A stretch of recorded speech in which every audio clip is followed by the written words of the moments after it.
মমতা ব্যানার্জি কলকাতার রাজপথে পাগলি হয়ে ঘুরে বেড়াচ্ছে, এটা আমি দেখতে চাই।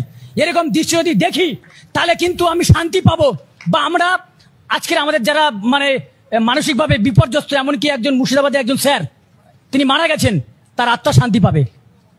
সে যদি দেখে যে মমতা ব্যানার্জি রাজপথে ভবিষ্যতে পাগলি হয়ে ঘুরে বেড়াচ্ছে, মাথা চুল ছিটছে, মাথায় ওনার উকুন হবে অনেক, এইটুকু বলে দিলাম।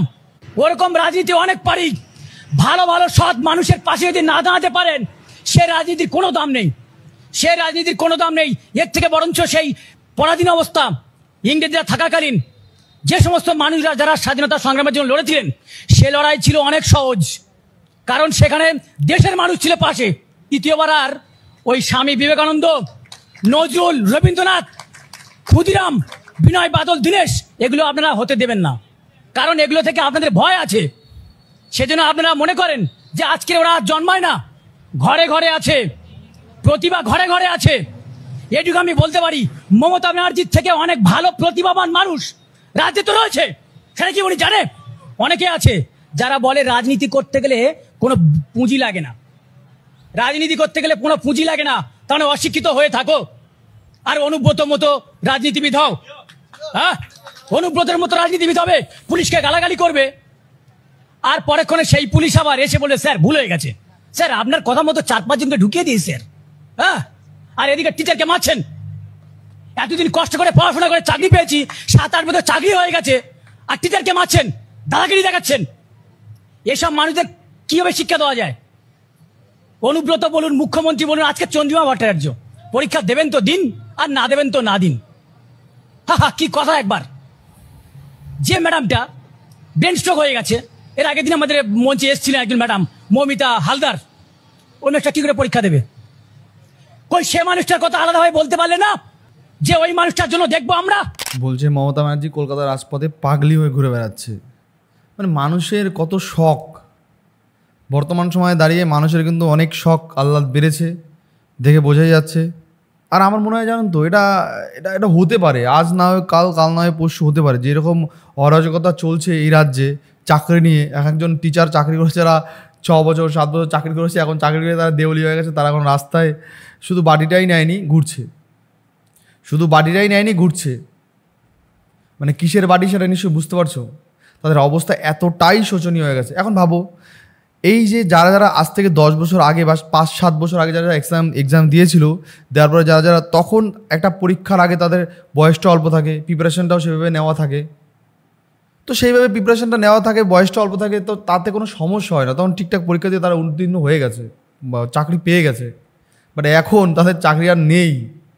ভাবা যায়, আজকে সকালবেলা একটা ভিডিও দেখছিলাম, একজন বয়স্ক লোক বলছে যদি কেউ একজন সরকারি চাকরি পায়, সারা জীবনের জন্য তার জীবন ফিক্সড, মানে আর তো চাকরি যাবে না, সে ঘুমিয়ে থাকুক, শুয়ে থাকুক, যাক কি না যাক, ছাই যাও, যা ইচ্ছা তাই করুক, চাকরি কিন্তু তার যাবে না। কিন্তু এখনকার মতন জায়গায় দাঁড়িয়ে সরকারি চাকরিরও কোনো ভ্যালু নেই। যারা যারা কেন্দ্র সরকারের চাকরি করছে তারা ভাবছে আমরা তো ঠিকঠাক আছি, না তোমাদের চাকরিরও ভ্যালু নেই, তোমাদের চাকরিরও ভ্যালু নেই। এই কারণেই ভ্যালু নেই সরকারি চাকরির। এই সরকারটা যদি একটু পরিবর্তন হয়, তখন দেখবে তোমাদের চাকরিটাও খোঁচা লাগবে, বা অন্য কোনো সরকার এসে যদি পরবর্তীকালে গোটালা কিছু বের করে, তাহলে কিন্তু তোমাদের চাকরি নিয়ে অনেক সংশয় থেকে যাবে। মানে একটা কথা কি বলতো, চাকরিতে এত পরিমাণে দুর্নীতি, দেখো দুর্নীতি আমি বলবো না যে এগুলো হয়তো আগে হতো না, দেখো যেহেতু এখন দুর্নীতি করতে পেরেছে, তার মানে এই দুর্নীতি করার ফাঁদটা আগেও ছিল। তো একটা হয় না যে মনে করো এটা মানে লাইন লাইন চলে এসছে, মানে সিপিএমের আমলে বা তার আগে কংগ্রেসের আমল ছিল, তার আগে সিপিএম, তারপরে এখন আসলো তৃণমূল, যদি ভবিষ্যতে কোনোদিন অন্য কোনো পার্টি আসতে পারে, তো হয় না যে লাইন লাইন লাইন লাইন একের পর এক কিন্তু চলে আসছে, ঠিক আছে। তো কথাটা কী বলতো, কথা হলো আগেও কিন্তু হয়েছিল, এমন না যে আগে হয়নি। যেহেতু এখন তারা করতে পারছে, এখন তারা কীভাবে করছে নিশ্চয়ই তাদের জানা আছে, তার মানে আগেও এই সেম টু সেম নিয়ম ছিল, বাট আগে হয়েছিল। কিন্তু একটা কথা কী বলতো, মানে আগে এমন হতে পারে হয়তো মনে করো 1000 চাকরি, সেখান থেকে মনে হয় 100 তারা খেয়ে নিয়েছে, 100 তারা খেয়ে নিয়ে বিক্রি বাট্টা করছে, বা 200ই খেয়ে বিক্রি বাট্টা করছে, আর বাদ বাকিটা জনগণকে দিয়েছে। আর এখন এমন একটা পরিস্থিতি হয়ে গেছে, 1000 চাকরির মধ্যে 200 জনগণকে দিচ্ছে, 800 তারা বিক্রি করে খেয়ে নিচ্ছে। তাহলে ভাবো, মানে 200 জনগণকে দিচ্ছে, তাও 200 দিচ্ছে কিনা সেটাও কোনো ভরসা নাই। 200 জনগণকে দিচ্ছে আর 800 তারা বিক্রি করে হাফিস করে দিচ্ছে। মানে দেখো কেন করবে না বলতো, লাখ লাখ লাখ, আর ভুলভাল কথা বলি, লাখ লাখ না কোটি কোটি টাকা কিন্তু আসে এই চাকরি দুর্নীতি থেকে। মনে করো কেমন করে হয় দুর্নীতি, মনে করো তোমার একটা কোনো দাদা কাকার সঙ্গে যুক্ত আছে কোনো একটা নেতা, নেতা বলবে যে আমার কাছে 5টা সিট আছে, 5টা চাকরি আছে, দেখ 5টা চাকরি বিক্রি করবো, একটা চাকরি আমি প্রায় মনে কর 30 লাখ টাকা করে বিক্রি করবো। আর এখনকার সময় কিন্তু মানুষের টাকার অভাব নেই, ঠিক আছে, সত্যি কথা, মানুষের টাকার অভাব নেই এখনকার সময় যা পরিস্থিতি। এবার যাদের টাকা আছে, সবার তো আর অভাব থাকে না এমন তো না, মানে যাদের বাবা ইনকাম করে রেখেছে প্রচুর টাকা, যাদের অনেক সম্পত্তি আছে, ঠিক আছে, তারা বললো যা সালা আমার দ্বারা তো আর ব্যবসা হবে না, আর আমি এইসব কিছু করতেও পারবো না, আমি ওরকম টাইপের ছেলেই না, আমার ওই নর্মাল একটা কাজবাজ পেয়ে ওখান থেকে যা স্যালারি আসবে ওতেই আমার চলে যাবে। তো ঠিক আছে, বাবার জমি বিক্রি করে 10 লাখ টাকা বা 20 লাখ টাকা জোগাড় করলো, করে দিল নেতাকে, এবার দিয়ে দিল চাকরি, চলো তোর নামে চাকরি হয়ে গেল। তো এইভাবে মানে এখন হয়ে গেছে 1000টা চাকরির মধ্যে 800ই তারা বিক্রি করে খেয়ে নেয়, মানে ওই 1000টা চাকরির মধ্যে 200টা চাকরি রাখে তারা, তার মধ্যে ওদিক ওদিক হয়, ঠিক আছে, তার মধ্যে হয়তো সেইটা সব টাকার ডিলটা একটু ছোটো হয়, বাট হয়। তো এইটাই হলো ব্যাপার, যে এখন পরিস্থিতি এমন একটা জায়গায় দাঁড়িয়েছে, এবার ইনি বলছে যে একদিন দেখবো মমতা পাগলি হয়ে ঘুরে বেড়াচ্ছে, তাহলে আমরা শান্তি পাবো চাকরি প্রার্থীরা, ঠিক আছে, মানে ভাবো চাকরি প্রার্থী। অ্যাকচুয়ালি ব্যাপারটা কী হয়, যারা যারা চাকরি পায় একদম নতুন, তারা প্রচুর দিন থেকে খাটাখাটনি করে, তাদের একটা প্রাপ্য বয়সও হয়, বয়স হওয়ার পর তারা একটা চাকরি অনেক কষ্ট করে পায়, পাওয়ার পর তারা কি চাকরি যেই বছর পায় পরের বছরে তারা বিয়ে করে ফেলে, টুক করে দেরি না করে। এবার বিয়ে করে ফেলার ফলে এবার তাদের সংসার হয়, একদম সংসার একদম বিন্দাস চলে, ঠিক আছে, সংসার হয়, ছেলে মেয়ে হয়, বিন্দাস চলে। এইবার ফট করে যদি চাকরিটা চলে যায় তাহলে কেমন হয় বলো তো?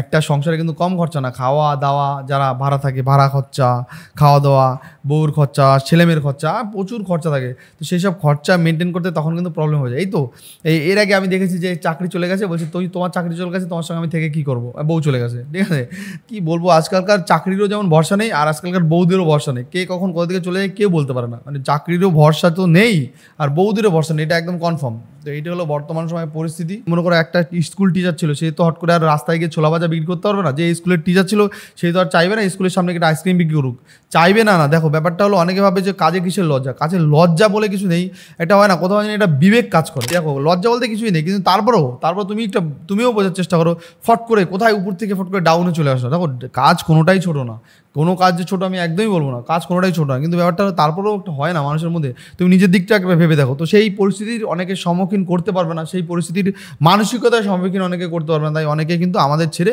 চলে গেছে পরলোকে, ঠিক আছে। এই চাকরি প্রার্থীরা একজন দুজন না, কয়েকজন গেছে, তোমরা চাইলে ইউটিউব বা সোশ্যাল মিডিয়া ঘেটে দেখতে পারো, কয়েকজন গেছে। তো এটাই আমি বলতে যে চাকরি প্রার্থীদের বর্তমান সময় যেই অবস্থা, বর্তমান সময়ে যেই হাল, এখন জানি না এদের হাল কি ভবিষ্যতে কোনোদিন ফিরবে নাকি সারা জীবন এরকমই থাকবে। আর এরা তো বলছে যে মমতা ব্যানার্জিকে আমরা দেখতে চাই রাস্তায় পাগলি হয়ে ঘুরবে, আর যারা আমাদের ছেড়ে চলে গেছে তারা উপর থেকে একটা শান্তি পাবে, একটা শান্তি পাবে, বলছে মাথায় আমার উকুন হবে, পাগলি হয়ে উনি ঘুরবে, যারা উপরে চলে গেছে তারা ওখান থেকে দেখে তাদের মানে আত্মাটা শান্তি পাবে, এইটাই বলছে, বুঝলে তো বন্ধুরা। তো কি বলবো, তোমার একটু শোনাই, দেখো কি বলছে। এটা আমি দেখতে চাই, এরকম দৃশ্য যদি দেখি তাহলে কিন্তু আমি শান্তি পাবো, বা আমরা আজকের আমাদের যারা মানে মানসিকভাবে বিপর্যস্ত, এমনকি একজন মুর্শিদাবাদে একজন স্যার তিনি মারা গেছেন, তার আত্মা শান্তি পাবে। সে যদি দেখে যে মমতা ব্যানার্জি রাজপথে ভবিষ্যতে পাগলি হয়ে ঘুরে বেড়াচ্ছে। তার মানে ভাবো এই যে টিচার, উনি যে টিচার, এই টিচারের মধ্যে কতটা ক্ষোভ আছে, কতটা ক্ষোভ থাকলে মানুষ এরকম কথা বলতে পারে, কতটা ক্ষোভ থাকলে এরকম কথা বলতে পারে।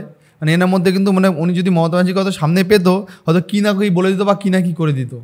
কেন বলতো, ওইটা ক্ষোভ না, দেখো এটা হলো ব্যাপারটা, উনি যে চাকরি করতো ওনার উপর ডিপেন্ড করে ওনার সংসারটা চলতো, ওনার বাবা মা বউ ছেলে মেয়ে সব কিছু চলতো, আজকে ওনার চাকরিটা চলে গেছে, তার মানে ভাবতে পারছো ব্যাপারটা। আজকে কাদের জন্য চাকরি গেছে এই অযোগ্য কিছু নেতাদের জন্য, যারা চাকরি বিক্রি করছে, আর দিয়েছে কাদের, অযোগ্য লোকদের দিয়েছে।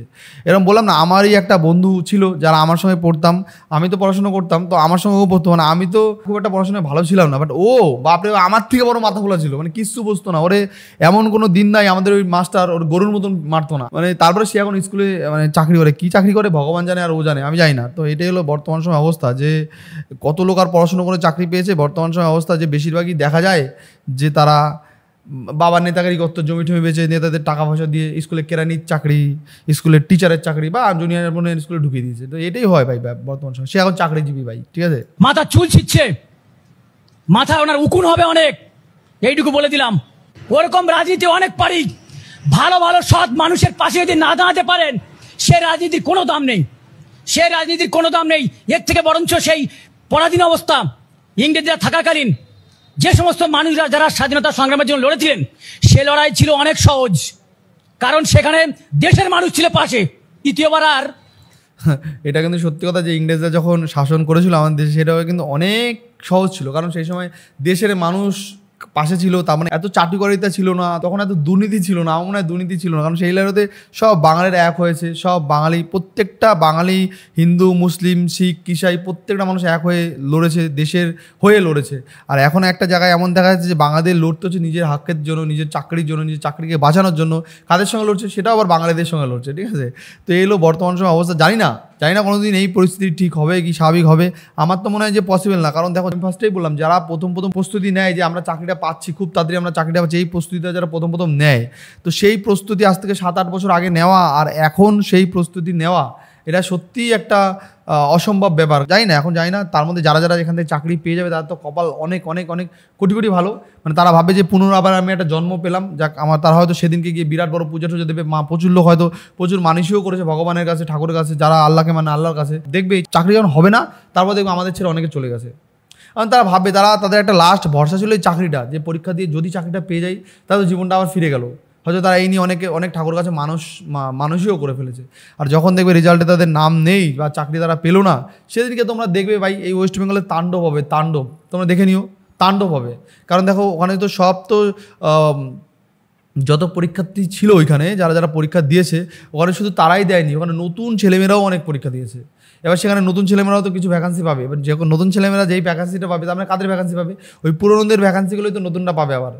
তো সেই জায়গা দাঁড়িয়ে কিন্তু এবার কিন্তু একটা হাড্ডাহাড্ডি লড়াই চলছে। এবার জানি না যেদিনকে চাকরির রেজাল্ট পাস আউট হবে সেদিনকে কী হবে, সেটা উপরওয়ালা জানে একমাত্র, আমি জানি না ভাই। দেখো এই হলো বর্তমান সময় অবস্থা। চলো ভাই, ওই স্বামী বিবেকানন্দ, নজরুল, রবীন্দ্রনাথ, ক্ষুদিরাম, বিনয় বাদল, দীনেশ, এগুলো আপনারা হতে দেবেন না। কারণ এগুলো থেকে আপনাদের ভয় আছে। সেজন্য আপনারা মনে করেন যে আজকে ওরা জন্মায় না, ঘরে ঘরে আছে, প্রতিভা ঘরে ঘরে আছে। এটুকু আমি বলতে পারি, মমতা ব্যানার্জির থেকে অনেক ভালো প্রতিভাবান মানুষ রাজ্যে তো রয়েছে। তো বন্ধুরা, আমি আজকে এই ভিডিওর কিছু কমেন্ট তোমাদেরকে পড়ে দেখাই। কেন বলছে যে একদম ঠিক কথা বলেছেন, আমরাও এটাই দেখতে চাই। দেখেছো ভাই, মনের ব্যথা বেদনা। এবার এই মাস্টার মশাই আত্মপ্রকাশ পেয়েছে, তাই এগুলো ঠিক বলছে। দাদা আপনাকে সাব্বাস, ধন্যবাদ। দেখেছো, তো এই হলো বর্তমান সময় অবস্থা। কারণ একদম সত্যি কথা বলেছেন ভাই, সে এই ধরনের পাগলেই নাটক করে, মানুষ মারছে আর টাকা জমাচ্ছে, পাপের ফল পাবেই। ঠিক আছে, এবার একজন কি লিখছে, ঠিক করেছে দাদা, এটাই ঠিক, লুট হয়ে গেছে একদম, তৃণমূলের নেতারা সব ঘরে পড়ে। এখানে কি লিখছে ভাই? এখানে আপনার স্বপ্ন দাদা পূরণ হবে না, কারণ উনি তো বেডসুল হয়ে পড়ে থাকবেন। বলছে আমি একটা সাধারণ ভোটার, আমারও একই মত। ঠিক আছে ভাই, তো বর্তমান সময় অবস্থিতি কিন্তু খুবই পরিস্থিতি ভয়াবহ অবস্থা। দেখো এখানে বলছে চাকরি গিয়ে শিক্ষিরা কি দুস্থ অবস্থায় রয়েছেন। এখানে যে বেশি দিন বাকি নেই। ঠিক আছে, এর থেকে ভয়ঙ্কর হবে সময়ের অপেক্ষা। এর থেকে ভয়ঙ্কর হবে সময়ের অপেক্ষা। তৃণমূল মানে চোর নয়, বাটপার নয়, অন্য কোনো কাজ জানে না। ঠিক আছে, মাস্টারদা সূর্য সেনের খুবই দরকার। ভাই মানুষ কিন্তু একটাও বিপক্ষে কথা বলেনি। বর্তমান সময় যে বোঝাই যাচ্ছে মানুষ পছন্দ করছে না, বর্তমান সময় বোঝাই যাচ্ছে যে মানুষ এদের আর চাইছে না। তোমরা চাইলে ক্যাপশন দেখতে পারো, ক্যাপশন থেকে আমাকে বলতে পারো। তো যাই হোক বন্ধুরা, আজকে আমাদের ভিডিও এখানে শেষ করছি। নেক্সট টাইম দেখা হচ্ছে অন্য কোনো ভিডিও, অন্য কোনো পর্বে। আর ভিডিওটা কেমন লাগলো সেটা অবশ্যই তোমরা কমেন্ট বক্সে জানাতে হবে। আর এই ভিডিওতে আমি লাইকটা গেছি মাত্র 300 লাইক আর 100 কমেন্ট করে তোমরা ভিডিওর পাশেই থেকো। নেক্সট টাইম দেখা হচ্ছে খুব তাড়াতাড়ি অন্য কোনো ভিডিও, অন্য কোনো পর্বে। Bye bye.